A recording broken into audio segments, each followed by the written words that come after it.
Hello everyone, so in this video we're going to do a budgetary analysis for rent, taxes, and your bills. And this will be first on an individual basis with an example, and then finally we'll go through money as it circulates in the economy. So first we have our federal income tax, state payroll tax, which your employer pays, then your Medicare and Social Security, which is taken out, and then this is property tax and your monthly health care bill, which is now mandatory and quite expensive.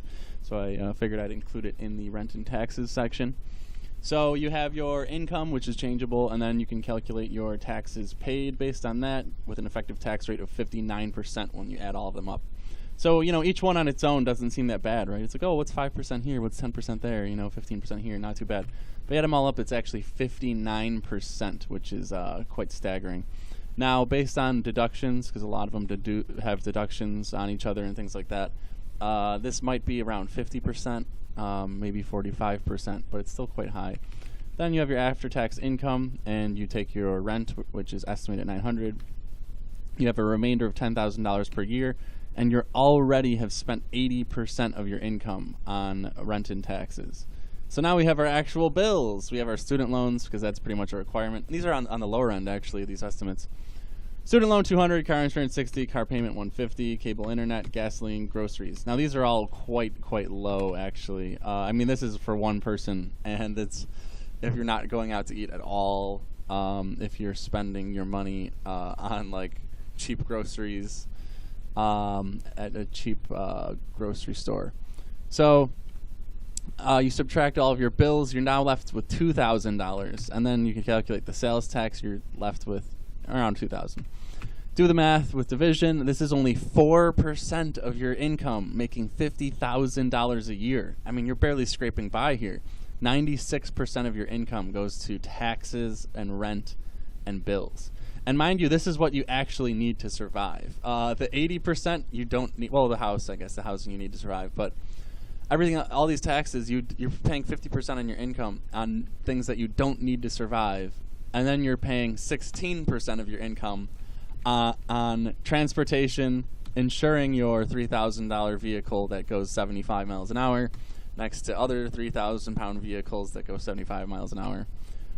Gasoline, which is pretty much powers the entire modern world in terms of energy.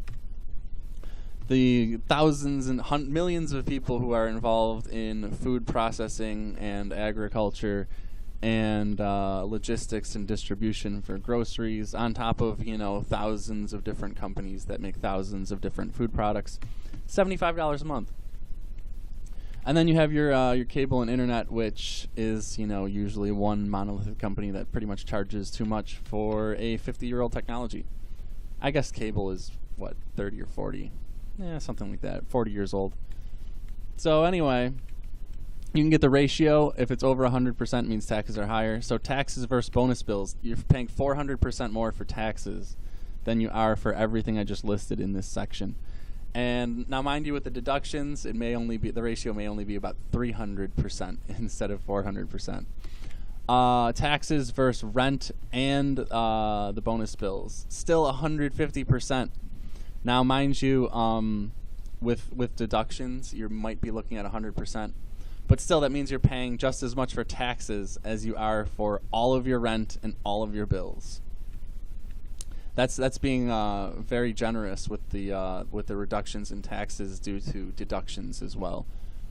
Now, coming down here, this is the tax multiplier. So this is following a dollar as it cycles through the economy and as all of these taxes are taken out. So you're using the above $100,000 just as a starting point, an example. These are all examples of you know, what people might do in the economy. After taxes, it's only $40,000. Once it cycles again, it's after taxes only 16, then 6, then 2. If you do a percentage basis here, you have 59%, 83%, 97%, 99% of the money has went to taxes. So at this point, there is no money left. The government owns 100% of it, which means if there was severe austerity and if the government started hoarding our tax money, the entire economy would collapse in as little as 2 to 3 transactions, which is pretty frightening. Anyway, part 2 coming up.